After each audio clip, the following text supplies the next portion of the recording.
All right, Mark Rogers TV, the voice of college football, talking Super Bowl. Yeah, we don't talk NFL on here very much at all. It's basically just college football all the time. So if you love college football and you're checking out Super Bowl memories with me right here, this is not an NFL channel, but if you love college football, this is your spot. We are the voice of college football right here, Mark Rogers TV. And we produce college football videos all the time. As you can see, we've been releasing about 5 to 6 per day, every day, with National Signing Day just a couple weeks away. All right, we've got about 5 people on the live stream. I apologize that I just set this up about 20 minutes ago, just popped into my head. I will have to partially credit Colin Cowherd. He was running down his Super Bowl memories a few minutes ago, and I thought, you know what? I'm going to share my Super Bowl memories as well. And we'll just talk Super Bowl. I'm not talking about this Super Bowl necessarily. If you'd like to talk this Super Bowl, lines are open, 860-325-3687, 860-325-3687, and I will jump in the live chat when we've got a few more people in the live chat on the line. Always keep in mind that the super chat is open for you to contribute to Mark Rogers TV, the voice of college football. And if you would like a little bit more insight into what we've done, what we do now, and what the vision and dream is, what the project and the plans are in the works, then check out the video that I produced with the live stream with many of you about a week to 10 days ago when we talked about the future Mark Rogers TV, the voice of college football. All right. The Super Bowl. So I heard a national sports anchor say a couple seasons ago, this was a couple Super Bowls ago, that he was bragging about being able to recite the score of every Super Bowl. Okay. I've been able to do that my whole life. It's not a big deal. At one point, I would not be able to claim this right this second. I would not be able to claim it right this second, but I could hit about 90% of telling you Super Bowl score of every game, Super Bowl location, quarterback, main running back statistics for every Super Bowl. Shoot, I could give you the attendance of the first few Super Bowls. I was about 11 or 12 years old. I think it was prior to the Cowboys-Broncos Super Bowl in 1978. And McDonald's had a giveaway where they were handing out Super Bowl memories programs, is what I'll call them. I don't know what they were called, but they were little Super Bowl booklets that had a pretty exhaustive review of every Super Bowl to date, which was only 11 or 12 at the time. And I just absorbed that. Just absorbed every number, every statistic, every fact, everything, from the hang glider balloon guy in Super Bowl I at halftime crash landing in the stands to all sorts of things. All sorts of things. Could tell you what the game time temperature was of the Super Bowls, the rosters, right across the board. So that was the first. Now we're working on 55 Super Bowls. What is the number now? First one was in 67. We're working on 2019. So this is 53, I believe. So, yeah, I'm really entrenched in the first 11 or 12. Then after that, I was a huge NFL guy, huge NFL fan. I've mentioned on here a number of times, regardless of how much I love college football, and I love it to death, and I'm ingrained and entrenched and just soak up the history and you guys, if you listen to me on here on a regular basis, that I have near encyclopedic knowledge. It's obviously not exhaustive. It's not complete. I don't remember who played left guard for Oklahoma in the 2003 BCS championship game, but you know what I mean. So my NFL knowledge was well past that. at one point in my life, into my 20s, maybe 30s, something like that. But I've been focusing on college football for the past 7 or 8 years. So this is what I'm doing. So the NFL, I just sit on the couch on Sunday afternoon and watch the NFL games, but I don't look at rosters. I don't look at stats. I don't look at the NFL news that comes out every day. I don't know who's hurt. I don't know who has contract issues unless I just happen to hear it. I just enjoy watching the NFL. But there was a day and time in which I covered and followed the NFL like I do college football now. Super Bowl memory. So I just thought I'd run through all the Super Bowls that I've watched, and whatever comes to mind comes to mind. This was not planned or prepared in any such way. And would like to hear the same from you, your Super Bowl memories, good and bad. First Super Bowl I remember was the 1977 Super Bowl in Pasadena, the Rose Bowl. Vikings, Raiders, 32-14 Oakland win. Kenny the Snake Stabler, Fred Biletnikoff, who won the game's MVP, catching 4 passes. Imagine that today. A wide receiver winning the MVP, catching 4 passes for 79 yards and no touchdowns. Clarence Davis ran for 137 yards. Willie Brown had a 75-yard interception return that basically sealed it. Vikings were down 26-7. Tarkington had led them inside the 25, obviously. Then Willie Brown picks it off, goes 75 yards. It could have been a 2-score game. But Oakland dominated from the opening minutes. Actually, Minnesota should have been on the board first. They got a blocked punt. I'm guessing, I believe it was either Matt Blair or Bobby Bryant blocked the punt, and they hit the ball right at the goal line. Could have scored a touchdown on the blocked punt, but they recovered at the 1 or 2 yard line. Brent McClanahan fumbled in the stack at the goal line, and then Oakland ran it off from there and crushed Minnesota. I was hurt by this game because I was a huge Vikings fan. Even though I grew up in Ohio, I just latched onto the Vikings the first couple of years I watched the NFL. I love the purple people eater defense. I don't know what it was. It was Fran Tarkenton. He was my first favorite player that zeroed me in on the Vikings. And there was a game 2 years later where my dad took me, and it turned out to be Fran Tarkenton's second to last game ever played, that my dad took me to the Silverdome in Detroit, which was about a 4 or 5 hour drive. And he took me there through a blizzard to go to the Vikings-Lions game. God bless him. Rest in peace, my dear dad. To see Fran Tarkenton. And the Vikings got annihilated 45-14. They did not have an extremely good team at that point, 1978. They won their division with a record that I thought was hilarious, 8-7-1. And Fran Tarkenton played an awful game. He threw 32 interceptions in his last year. I tell my son that, and he just thinks that's hilarious. Yeah, so that was the first Super Bowl, and I was let down just because I was a Vikings fan. I had they're still around now, but I never wear hats. But the ski hat with the big pom-pom snowball at the top. I had a big Vikings and the jackets, the winter jackets with the leather sleeves, or they were supposed to be leather. They probably weren't. Leather vinyl sleeves. I had a Vikings jacket, and then I had a Fran Tarkenton jersey. And yeah, I loved the Vikings. And then Tarkenton retired, and I was in this kind of, I didn't know what to do.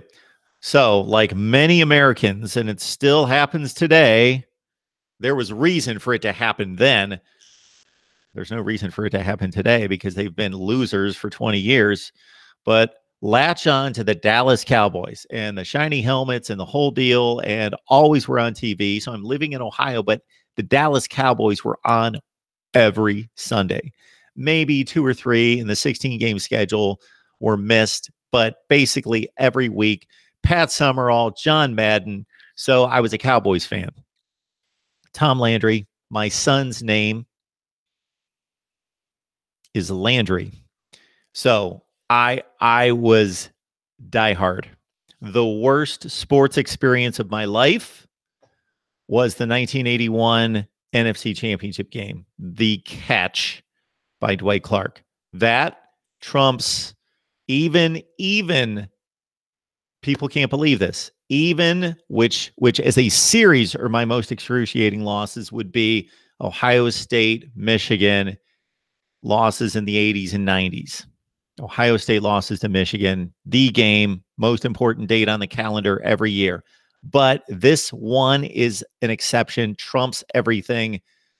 Cowboys lose to the Niners 28-27 in the NFC Championship game in 81. Okay, my conversation is going down a different path now. Super Bowl memories. So I talked to Raiders, Vikings. Then the next year was the Cowboys and the Broncos. And this probably swayed me toward the Cowboys. They beat the Broncos 27-10. Doomsday defense annihilated Craig Morton and company, 4 interceptions. They only completed 4 passes. Did Morton, Roger Staubach, Tony Dorsett. What couldn't you love about the Dallas Cowboys? Dorsett was a rookie coming off the Heisman Trophy win. Looked like he was going to have one of the great winning runs of all time playing for that franchise, winning a Heisman Trophy and a national championship, then winning a Super Bowl his first year, losing a Super Bowl his second year, and never got back to the big game. So the next season, my most enduring Super Bowl memory by far, Tom Landry's 1978 Cowboys playing in the 79 Super Bowl against the Pittsburgh Steelers. The team that won this game would be the team of the decade. They both had 2 Super Bowl championships, and unlike the Dolphins, they didn't fade. They were dominant the entire decade. The Dallas Cowboys always played in the NFC Championship game at that point, like 10 and 13 years. And I could talk about this game for the next 3 hours and all the awful bad breaks that the Cowboys got in that game. What most people remember is the Jackie Smith, he must be the sickest man in America drop in the end zone, which would have tied the game late in the third quarter, that forced the Cowboys to kick a field goal and stay down 21-17. I could name pass interference calls that were bad. Randy White being on the kickoff return team with a cast on his hand, therefore he fumbled. When the Steelers didn't even try to squib, kick it, Roy Chirella just missed the ball. He tried to kick it deep, and he squibbed it. You talk about luck. Okay, let's get past that one, because that's number 2 probably on my most excruciating NFL list. Steelers beat the Cowboys 35-31. And the NFL, this is little known, the NFL sent an apology letter to the Dallas Cowboys a few weeks later after reviewing the tape on bad calls in the game. One in particular, Benny Barnes and Lynn Swann, which was a spot foul, 40-some yard pass interference call on a 3rd and 13 play. That was just a Hail Mary prayer by Bradshaw. All right. Got 7 people on the line. I'll check out what you guys have to say. This is pretty informal. And if there's anybody on here that doesn't watch me on a regular basis, please check out the site if you love college football. I don't think you're going to find, if you really love college football, if you really love it, this is the place to be. This is your new home right here. All right, let's get to the live chat and see what you guys have. We don't have too many people on the line, and I did not expect that at 3 o'clock in the afternoon on a Tuesday, but I thought, okay, my Wednesday night's packed. Thursday, I'm at work all day. I just thought, hey, maybe we do this on Friday, but I'm doing it right now. Maybe I'll do it again.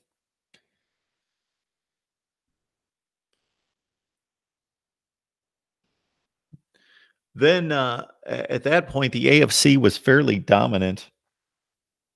In the early 80s, you had, the Steelers came back the next year and won again. They won their last Super Bowl to close out the dynasty.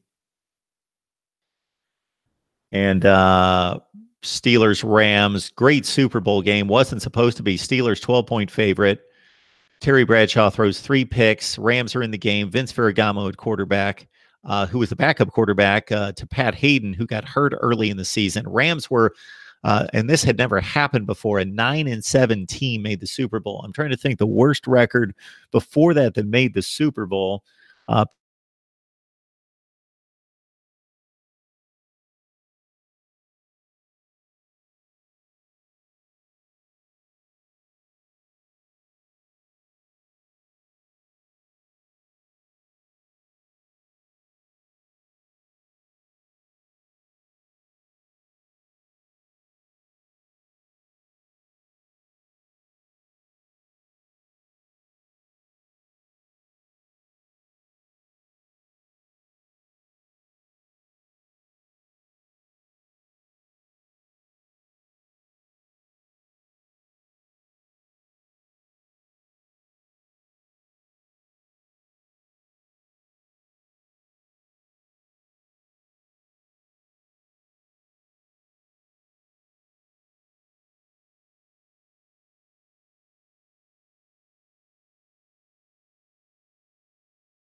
Everybody see me, hear me? Are we back? I think we're back. Sorry about that. The internet just went boom, lost connection, gone. I see all the yellow lights on my router. So hopefully, I noticed it pretty quick, Greg.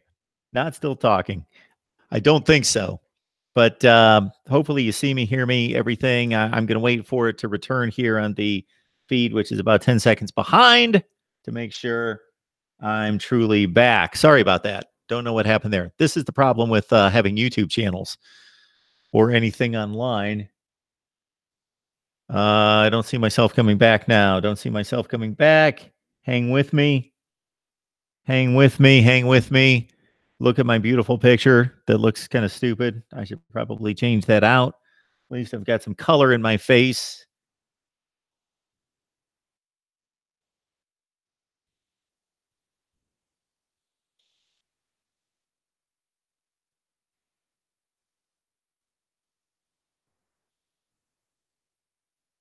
It looks like I'm still going.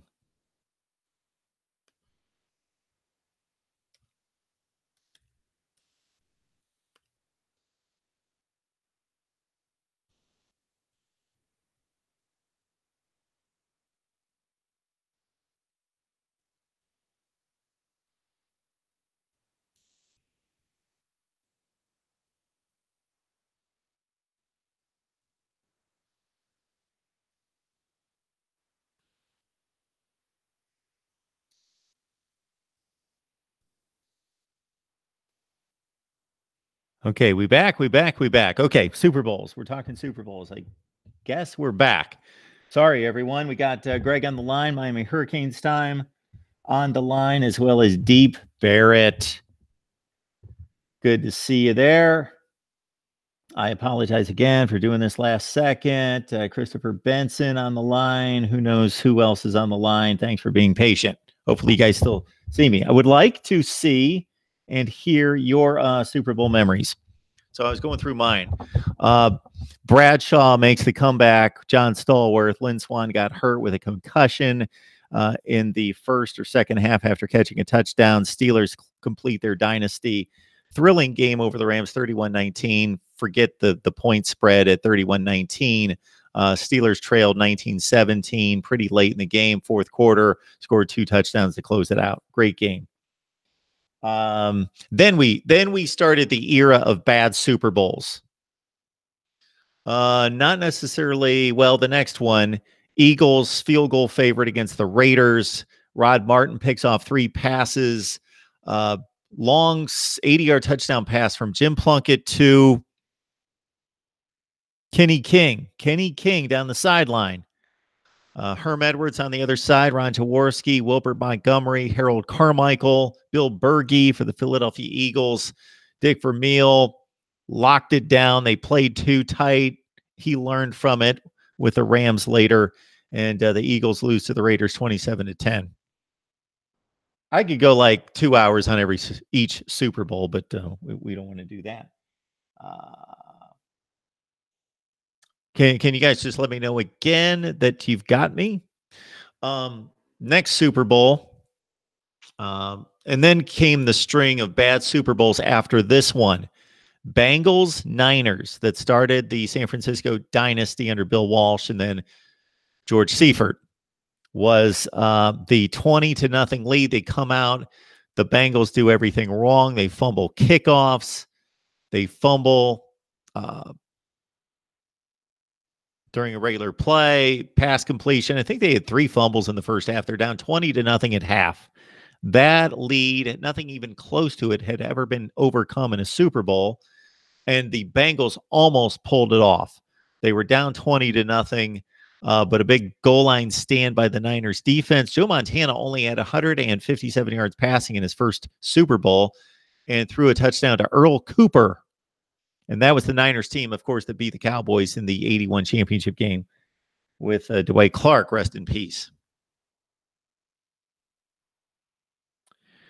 So it was a decent game, but the Bengals they got to 26-21, but they scored that touchdown with like 15 seconds left. So they never really, they threatened at 20-14, but they never really were in a position to take the lead. So San Francisco somewhat dominated the game. Bengals made a ton of mistakes, probably the better team. Kenny Anderson at quarterback, Chris Collinsworth and company, Eddie Brown. So let's see. Then we go to a run of bad Super Bowls. We go to the I'm not at the run of bad Super Bowls yet. The next one was the Redskins-Dolphins game. That was a good game. Dolphins led most of the way. David Woodley at quarterback, one of the worst Super Bowl performances of all time, 4 for 14. Did throw a long 76-yard touchdown pass to Jimmy Cephalo. And Dolphins led it throughout. There was a big play in the game where Joe Theismann was inside his own 10-yard line, was being flushed from the pocket. Screen pass gets deflected up in the air, and it was almost intercepted, I believe, by A.J. Dewey, who had 3 picks in the AFC Championship game in the mud in Miami against the Jets and Richard Todd. But Joe Theismann, before the ball's intercepted, bats it out of his hands, bats the ball down on the ground, makes a great play to avoid disaster. They would have been down 11, 24-13, but it was still 17-13, still a game. Redskins close it out. John Reagans runs for 166. They can't. He was just a workhorse in the playoffs. Didn't have a great regular season. Only averaged like 3.2 yards per carry. Great playoff run against the Lions, Vikings, and Cowboys. 3-game stretch. It was the strike season. Everybody played 3 postseason games to get to the Super Bowl. And the Redskins won their first Super Bowl. Yeah, under Joe Gibbs, first of 3. Then finally we hit the bad Super Bowls. Raiders, Redskins, Washington looking to defend, field goal favorite. Marcus Allen runs wild. The Raiders defense played out of its mind. John Matusak, Lyle Alzado, Michael Haynes, Lester Hayes at quarterback. That would be cornerback. And Matt Millen. Yes. Ted Hendricks. Raiders thumped the Skins 38-9. Huge play in that game was near the end of the first half. Redskins should have just run out the clock, gone to the locker room down 14-3. Theismann throws a little screen pass to Matt Squirek. It was the same play that the Redskins ran for a huge gain to Joe Washington when the two teams played in the regular season, and the Skins won the game 37-35. Great game. And the Raiders knew it was coming. And Skyrick picked it off, ran it for a touchdown. He was at the 3-yard line when he caught the ball, and the Raiders ran away from it, ran away with the game. And Marcus Allen had that beautiful run where he reversed direction in the backfield and went 74 yards for the touchdown. Just a graceful athlete. Great, great player who was burned by Al Davis over and over and over and over. All right.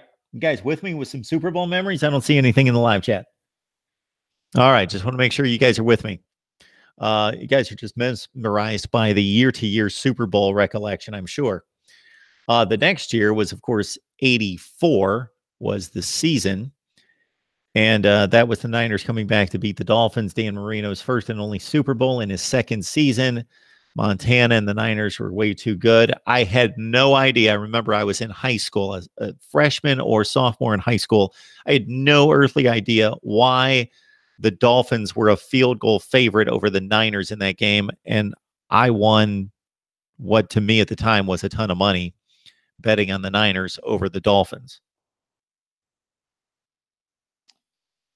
All right. Yeah. Then we, of course, had the Bears dynasty, or the one-year dynasty of the Bears. Of course, they were just so dominant that one year, through a ton of shutouts, blasted their way through the playoffs, didn't give up a point in the playoffs, beat the Giants 21-0, beat the Rams 24-0 in the snow in Chicago. And, of course, they blasted the Patriots. That wasn't a game. Awful game. 46-10. Wasn't that close. Walter Payton does not get to score a touchdown. Mike Ditka just loses his mind and forgets about Peyton, gives the ball to the fridge. He scores the touchdown at the goal line. There you go. 86 was the Giants coming back against the Broncos. They were down at halftime. Much better team than the Broncos. Ran away with it late, 39-20. Phil Simms barely missed a pass, 22 of 25. Then the next year was the Redskins coming back in 87 to play the Broncos. So the Broncos beat the Browns in 2 AFC championship games. They went down to the wire. Elway gets thrown around like a rag doll, and Skins win 42-10. Broncos scored the first 10 points of the game. Skins score the next 42. 35 points in the second quarter. Doug Williams, MVP. 5 TD passes. Timmy Smith still owns the Super Bowl rushing record at 200 and... I think the number's 204. No, somewhere in the. I don't remember.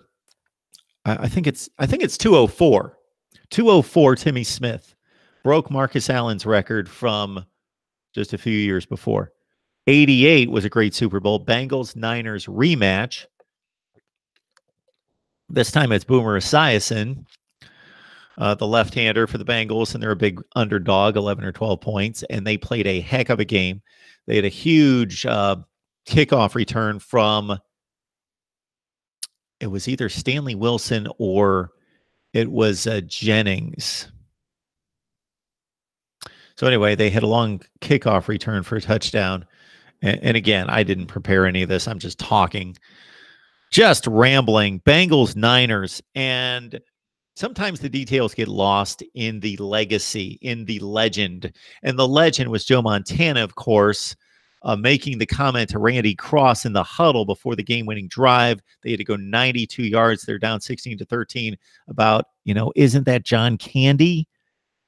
When he pointed him out in the huddle, and that just let everybody know, hey, Joe's got it under control. He's Joe Cool. We're going to win. And he led him down the field. But a couple plays prior to the John Taylor game-winning touchdown. So Taylor scored the game-winning touchdown. Jerry Rice was the MVP. He caught passes for 215 yards in that game. Montana should have been picked off. I believe it was Lewis Billups cut in front of the receiver. It was a poorly thrown pass behind the receiver, and Billups dropped it. game would have been over. Bengals win the Super Bowl. That's the stuff that we talk about concerning college football here at Mark Rogers TV, the voice of college football. The stuff that nobody remembers or nobody else sees, or very few.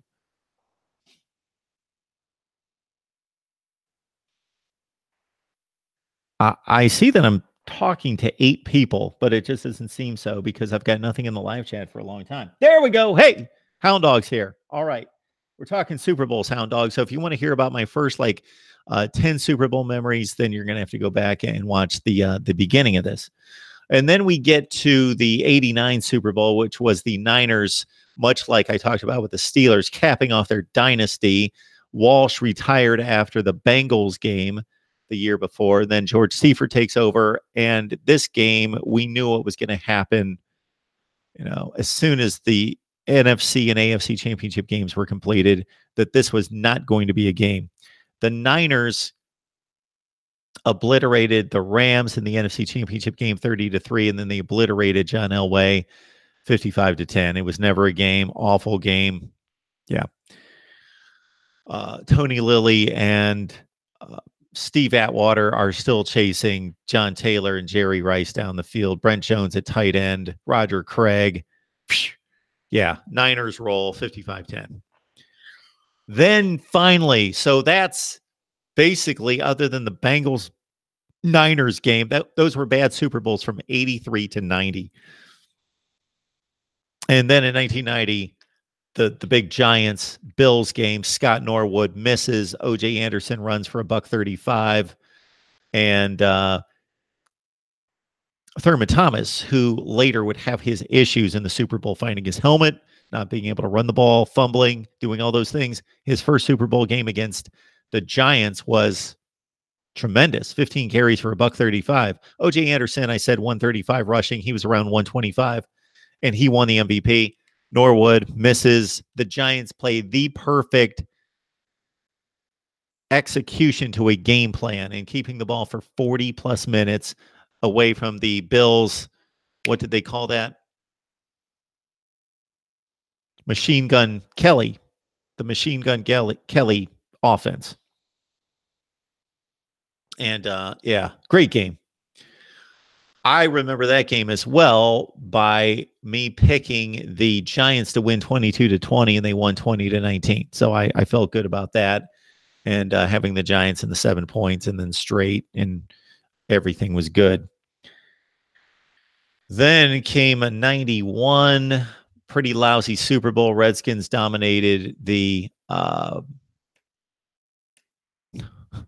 who'd they play that year? That's crazy. I can remember the score, but I'm blanking out. Mark Rippon, Super Bowl MVP, was played in Minneapolis in 91. The Bills, again. Obviously, the Bills made it 4 straight years. So that was a forgettable Super Bowl. And that was the game where Thurman Thomas forgot his helmet on the sideline and couldn't go back into the game. All right. Then we've got the next year, 92, was another Bills loss this time. This was the beginning of the second Cowboys dynasty, Troy Aikman and the triplets, and they blasted the Bills. Leon Lett had the fumble that didn't matter, but is one of the craziest plays in NFL history, or one of the plays that gets reviewed all the time, with Steve Tasker chasing him down. Or was that Don Beebe? Don Beebe chased down Leon Lett and knocked the ball out of his hands because he was celebrating. But the Cowboys, 52-17. Aikman won that MVP. Emmitt Smith the next year wins the MVP. Bills lead early, had the lead at halftime, like 13-3. Cowboys blast away, dominate, run the ball, run Emmitt off tackle like every play. Opening drive, third quarter, take control of the game. That massive offensive line with Nate Newton and Eric Williams and Mark Tuinei, all those guys blasting away. Cowboys dominate, win again. Then came the Super Bowl in which the Cowboys probably should have been there, but they got off to a rough first 5-minute start against the Niners in the NFC Championship game, went down 21-0, had some bad calls go against them, turned the ball over. Bad non-call on a pass interference with Michael Irvin late in the game. Cowboys lose the NFC Championship game, or maybe that team wins 4 straight Super Bowls. And that was Barry Switzer's first season in Dallas. Anyway, Niners go to the Super Bowl instead. And really, during that stretch of time, the NFC Championship game with the Niners Cowboys was the Super Bowl. 2 best teams playing. And then that was the Steve Young getting the monkey off the back, 49-26. Jerry Rice went off. Ricky Waters had a huge game. The Chargers scored on what was his name? Andre Coleman kickoff return for a touchdown, but could do little else when it mattered and got annihilated. Hey, Mark, how are you doing? And that said, I would say that Super Bowl 41 was awesome. I have to say that I still haven't watched Super Bowl 44 as I'm a fan of both the Saints and Colts. So, Michael, you're a fan of the Saints and Colts. You would have to explain that to me. Super Bowl. So when you guys start saying Super Bowl 42, Super Bowl 32, I don't remember the numbers of the Super Bowls past the first 10. I'm exaggerating a little bit. So give me a year. But so I'm guessing if you're talking about 44 being Saints Colts, then 3 years before that. So that game was in the 09 season. So 06, of course, when the Colts beat the Bears. Not a great Super Bowl. Great Super Bowl for you, Michael. Pretty boring Super Bowl. Bears hung around. They, of course, returned the opening kickoff for a touchdown. Devin Hester. They hung around. Rex Grossman at quarterback. But it was never close, never really in doubt. 29-17. Peyton Manning, MVP. Didn't have a great game. Won the MVP.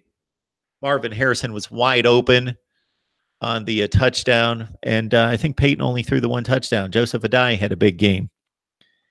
Hound Dog, I'm a Vikings fan. We haven't made the Super Bowl since 1977. We've plenty of great teams in our history, but all of them have found a way to lose in a crushing fashion. Yes. Topped off by the 98 NFC Championship game, Gary Anderson missing the field goal after making 30-some straight and losing to the Falcons. Hound Dog, if you check me at the beginning of this post, I talked about that 76 Vikings team that played in the 77 Super Bowl fairly in depth. My 1976-77 Vikings roster knowledge, let's put it to the test here. Fran Tarkenton, Bobby Lee, Bob Tucker, Stu Voigt, Sammy White, Ahmad Rashad, Chuck Foreman, Brent McClanahan, Robert Miller, Mick Tingelhoff, Ron Yeri. I'm forgetting a ton of guys. I'm going through the offense right now. I'll go defense. I could rack my brain and come up with more offensive linemen, but I only went Tingelhoff and Yeri. Who else did they have? Anyway, defense. Carl Eller, Alan Page, Jim Marshall, Doug Sutherland, Mark Mullaney, Matt Blair, Jeff Seaman, Fred McNeil, who blocked the punt that should have led to the first Vikings touchdown. Bobby Bryant, Paul Krause.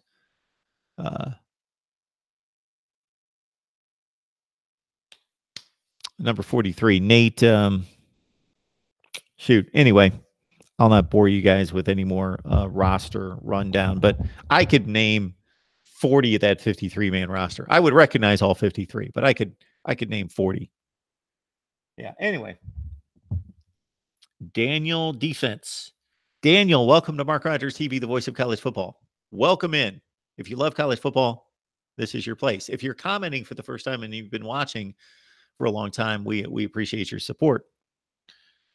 Daniel, I'm a Jags fan. You think there's any chance they trade for Foles? Okay, we're not doing an NFL show. We can ask other people in the chat. Certainly, they may chime in about trading for Nick Foles. It would sound like a pretty sound option, considering Blake Bortles and his issues, that they need a stable quarterback, and Nick Foles is a winner. Michael Hogg, Super Bowl 41 was the Colts and Bears. Yes, we talked about that. Okay. In my opinion, Mark, I have to say that in Super Bowl 41, Peyton Manning should have never got the MVP. It should have been Rhodes and a die. What is your favorite Super Bowl, Mark? All right. Michael, I don't know if you wrote that before or after I mentioned the same thing about Damian Rhodes and Joseph Adai in that Super Bowl. Peyton threw for like I used to remember all these numbers. He threw for like 250, threw a pick, threw a touchdown, completed 60-some% of his passes. He was okay. He was fine.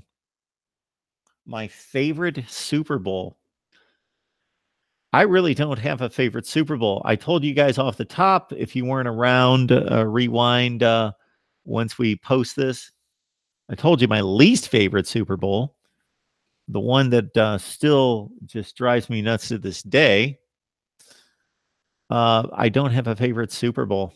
I've basically spent my life, most of my adult life, especially rooting against teams in the Super Bowl, rooting against the Patriots last year against the Eagles. I didn't much care that the Eagles were there or won the Super Bowl, just that the Patriots did not win the Super Bowl.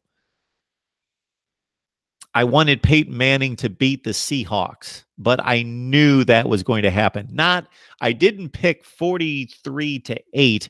I did pick 34-10 in that game.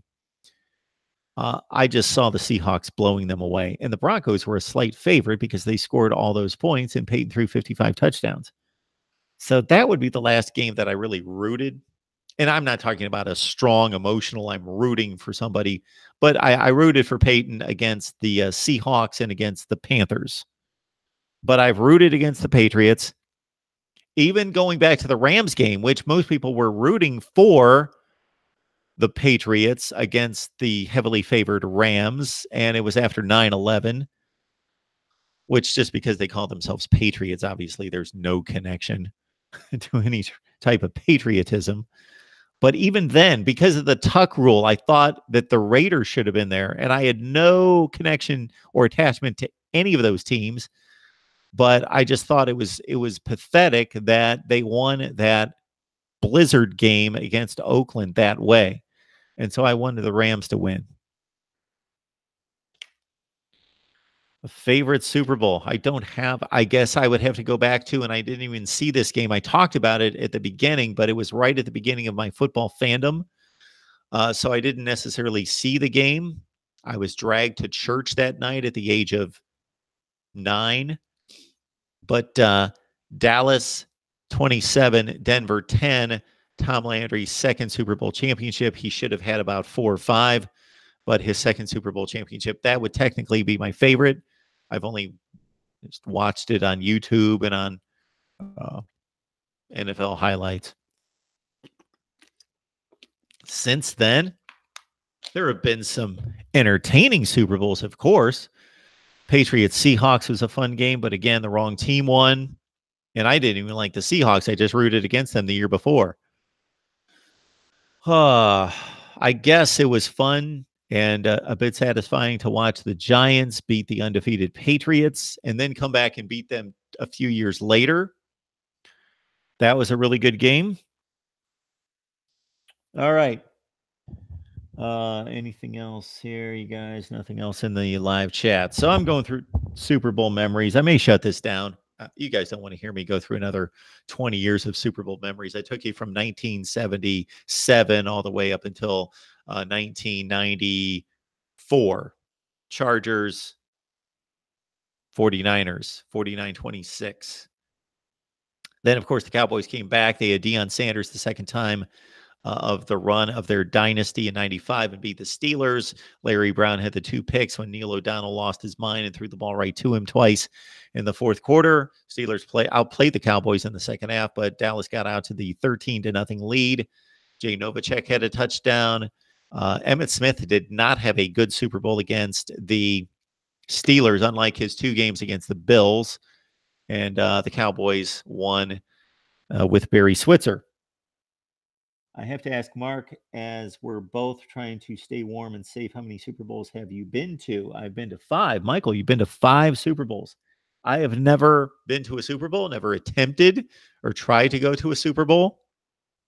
I would like to do it someday. It's not a huge priority, not a huge priority. I just haven't thought about it. It never crosses my mind. But yeah, I would like to do it sometime. Go to a Super Bowl. All right. I was going to run through all my Super Bowl memories, but we'll stop at 1995, which was the 96 Super Bowl. Cowboys over the Steelers 27-17. Hound Dog, yes, go to the NFL draft. I would like that to do that as well. I should probably, yeah, that should be a Mark Rogers TV initiative to go to the NFL draft. We should do that. Been to a national championship game? No, I have not been to a national championship game. For most of my life, there has not really been a national championship game. The only postseason games I've been to, I've never been as a fan. I've been as a media member to uh, SEC championship games and a Peach Bowl and another bowl game at some point and a Final Four in 96. That would be on the college side. And then some NFL games.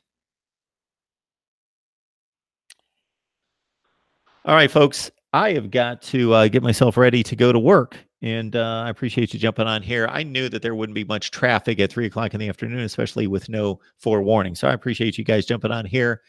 I will attempt to do a live stream, let's say on Friday. Friday sounds like a good time to do a live stream sometime early evening. So tomorrow night, Mark Rogers TV, the voice of college football. Tomorrow night, let me look at the lineup. It's a good one.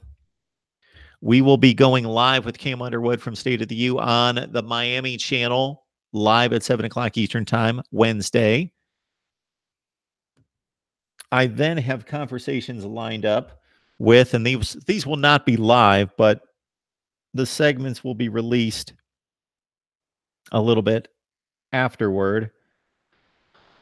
Wednesday night, live with Cam Underwood from State of the U talking Miami football on our Miami channel.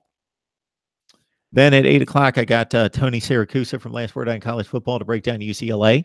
At 8:30 on Wednesday night, EJ Holland from 247 Sports to talk recruiting. Dwayne Holloway joins me. He is the wholesome one, 9 o'clock Eastern Time, talking Miami again.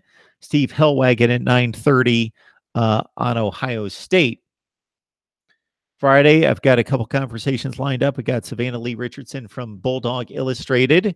I believe she's moved to another site. I don't want to say which site because I don't remember. But Savannah Lee Richardson will be on to talk Georgia, and Claire Crawford on Ohio State Friday evening. I am going to run through my conference rankings. That's coming up very shortly. If you guys have locked in, we've done a series where we've matched up seeded teams among all the Power Five. I want to finish that off very quickly. And then I also want to bring you the rankings, the conference rankings. And then I'll do my coaches' rankings. I'm going to do schedule rankings and projected records for everybody in college football. All right, everyone. Appreciate you jumping on board. Keep in mind that if you got $1 or $2 to spare, that it goes to a good cause during each and every live stream where we've got the super chat on. I will see all you guys soon. Have a great rest of your week. Of course, lock into the coverage here at Mark Rogers TV, the voice of college football. We've got everybody covered, as many teams as possible, right here. Texas Auburn posted recently, along with Arizona State, Oklahoma State, Ole Miss, and others. Just check out all the videos. Bring us your comments. I will see all you guys soon.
All right. Thank you, everyone. We'll see you soon.